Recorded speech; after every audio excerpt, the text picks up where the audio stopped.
자, 막상 그들하고 광장에서 맞부딪혀 있는 우리 촛불 시민들, 저들이 나쁜 의도를 갖고 스스로 무장을 하고 각오를 갖고 흉기를 쥐고 습격을 해온다고 하면 고의적으로, 자, 그러면 어떻게 해야 돼요, 우리 시민들은? 경찰이 지켜주지 않고 방조한다고 든다고 치면 우리가 자경단이라도 만들어서 그걸 방어를 해야 됩니까? 아니면 저들이 하는 폭행이나 폭력 행위가 뻔히 보일 거라고 예상을 하는 이런 소리를 듣고 그럼 나오지 마세요라고 말을 해야 되는 건가요? 또 뭐 어떻게 우리는 그럼 대비를 해야 되는 거죠? 아니, 알아서 피하는 방법밖에 없는 것이고요. 싸우겠다고 달려드는 사람한테 빨리 피하는 게 가장 좋은 방법인 거고, 문제는 이제 주요 대선 후보에 대한 경호 문제의 주제니까 이런 거 있을 수 있어요. 예를 들어서 아까 신민님 말씀에 조금 더 추가를 하면 그런 것들을 주도하는 게 문재인이다, 이런 논리가 성립을 그렇죠. 그쪽이 만들잖아요. 실제로 그렇게 지금 알고 있어요. 그러니까 지금 뭐 얘기를 들어보니 문재인 테러를 위한 특공대 모집, 예. 그런 첩보라는 거잖아요. 네. 테러라는 게 우리가 말하는 것처럼 뭐 심각한 총칼도 있을 수 있겠지만요, 백색 테러라 그래서 어디를 갔는데 뭐 계란과 밀가루를 범벅 씌운다라든지 이게 이런 게 있어. 우리들 입장에서는 뭐 저런 새끼들이 다 했냐고 분노하겠지만요, 반대로 말하면은 저들이 봤을 때 저게 괴수한테 막 밀가루나 계란 같은 걸 뒤집어 씌웠을 때 느끼는 통쾌한 복수심 같은 것들이 발동하면요, 움츠리고 있던 그 샤이 보수들이 일어날 가능성이 있는 그런 측면이라고 저는 보는 거거든요. 자기들이 보기엔 악이잖아요. 그 악에 대해서 응징을 했다. 자, 우리도 이제 숨어있지 말고 일어나자, 그런 의미로 쓰일 수 있다는 생각이 들어서요. 그러니까 실제로 페이크 기사나 게 가짜 기사하고, 그다음에 예를 들면 이런 거예요. 지금 전라도 전주에서 제가 직접 음성을 제보받았는데요. 국민의당의 전주의 정치인들이 특별법이 기간 연장을 문재인이 반대한다, 이렇게 소문을 내요. 그런데 이거를 택시 기사들이 나불거리고 다녀요. 그러면 전주에서는요, 문재인이 지가 대통령이 되려고 특별법 기간을 연장 안 한다, 이렇게 얘기를 하고 있는 겁니다. 그러면 그게 처음에는 긴 얘기 하고 있네, 문재인이 왜 그걸 반대해? 라고 얘기하겠지만 자꾸 들으면 맞아요. 전주에서는 그게 사실이 돼버리는 거예요. 문재인이 저거 나쁜 놈이네, 이렇게 돼버리는 겁니다. 마찬가지로 지금 탄기국 집회를 가면 이 모든 것은 오로지 문재인을 대통령으로 만들기 위한 저 북한 세력, 종북 세력들이 날조한 허위 사실이라고 주장한단 말이에요. 그래서 그 허위 사실의 근원을 뽑아야 된다고 얘기한단 말이에요. 그리고 지금 특공대를 모집하고 있는 겁니다. 그럼 이 특공대를 모집했으면 예전에 한강다리에서 뛰어내리라고 하든가 뭐 이런 얘기들이 있잖아요. 이게 그들만의 세계에서 외부에 정보가 차단된 상태에서 정보가 공유되면 집단 극화 현상이 일어나고, 집단 극화 현상에서 오히려 자기가 더, 아까 제가 말했던 것처럼 내가 그 1인 시위 자리마저도 서로 자기들끼리 싸우는 것처럼 서로 내가 더 박근혜에 충성할 거야 라고 충성 경쟁이 시작되면 어떤 현상이 벌어질지 몰라요. 저는 지금 사실은 밀가루 던지거나 계란 던진 거 상상을 전 넘어서 이미 더 이상의 일을 저지를 수 있는 상태까지 도달했다. 그러니까 예를 들어 드린 거고요. 그거는 모르지, 뭘 어떻게 할지 모르는데 이미지화 시키긴 좋아요. 그렇죠. 밀가루 먹고 계란 먹고 하는 게. 옛날 촛불 집회를 했던 노선들을 얘네들이 스스로 자기들 집회를 통해 가지고 이렇게 한번 뭐라 그래야 되지? 그 우리의 역사적인 길을 그들의 발로 더럽히는 행위를 할 거라는 생각이 드니까 더 열이 받고 화가 나는 거예요. 그리고 그거를 온갖 영상과 자료를 통해서 기사를 써대겠지. 촛불보다 더 횃불보다 더 큰 움직임을 우리가 보였다, 우리가 이런 집회를 했다라는 걸 보일 거 아니야.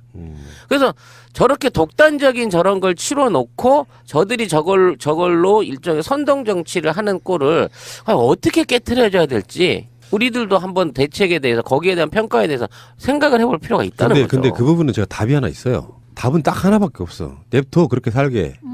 아니 그걸 어떻게 할 거예요. 그러니까 신비님은 이제 그게 10만 명 넘었다고 이제 말씀을 하시는데요. 그 인구가 우리나라에 몇 퍼센트나 됩니까? 다 모아서 10만이라 그러면 저는 그게 자랑스러운 숫자는 아니라고 생각하고, 어느 사회에나 또라이는 있습니다. 10만 명 정도. 그 부분에 대해서는 한번 휩쓸고 지나가고 이상한 짓거리하고 시민들 폭행하고 하는 게 결코 그들의 세력에게 유리할 게 없다. 결론적으로 말해서 어쩌면 박근혜 하나가 이 사람들에게 주었던 영향력 중에는 정말 우리나라 보수로 가는 세력들이 저렇게 나쁘고 찌질하고 못났다는 것을 반증하는, 그래서 오히려 향후에 수십 년 동안 그들이 집권하지 못하게 만드는 모든 걸로 작용할 것이라고 일단은 봐요. 크게 보면. 예, 맞아요. 맞긴 한데 구체적 지금 문자들이 돼 있기 때문에 아까 찌라시님이 그 얘기를 했잖아요. 정치권이 좀 나서야 되는. 이 정치권이 나서면 진짜 파국으로 갑니다. 정치권들은 조용하고요. 지금 본연의 업무를 하는 놈이 해야 돼요. 검찰 새끼들 뭐 하는 겁니까? 경찰 뭐 하는 거죠? 지금 테러 청년 암살 살수단을 모집하는데 이거에 대해서 정황을 잡았으면 인지를 했으면 검찰 경찰이 움직이고 또는 이게 지금 관변단체가 움직이기 때문에 감사원도 움직일 수 있거든요. 움직여서 지금 사회적 혼란을 막기 위한 움직임들을 해야 된단 말이에요. 만약에 이 문자가요. 촛불에서 나왔으면 어떻게 됐을까요? 만약에요.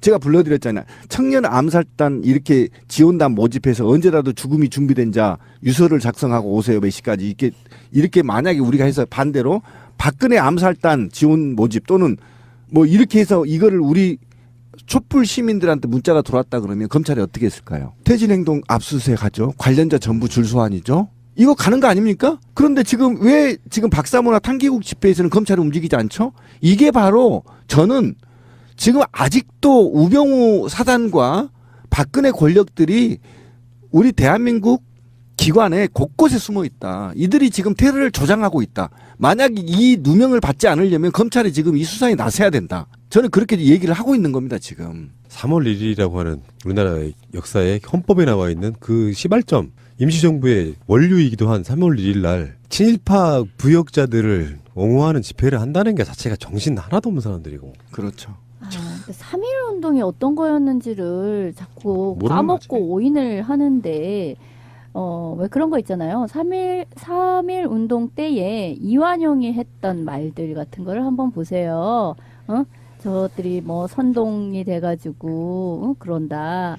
하나도 바뀌지 않을 텐데 이런 짓을 하는 것은 어리석은 일이다. 3.1 운동 자체를 이완용 같은 친일파들이 지금 그 극우파들이 촛불이나 이런 시민들을 바라보고 하는 말이랑 어쩌면 그렇게 똑같은지 알 수가 없다 싶을 정도로 그들이 그러니까 친일파의 그 정신이 그대로 독재 정권으로 이어오고 있었단 말이죠. 근데 그 후예라고 할 수 있는 자들이 지금 3.1절에 자신들의 봉기의 날로 잡았다는 것 자체가 역사 인식 자체가 하나도 없거나 아니면 너무 뻔뻔스러운 거예요. 그 이야기를 마무리하자고 하면 문재인 대표에 대한 뭐 테러 살 그게 그 이야기를 그냥 설로 나온 게 아니에요. 대변인 격인 김경수 의원이 직접 언론에 한 얘기예요. 구체적인 첩보가 들어와서 지금 경호를 강화했다. 예비 후보라서 공식적인 경호가 안 붙는다네요. 그래서 그러니까 야당 후보가 공식적으로 되면 그때부터 이제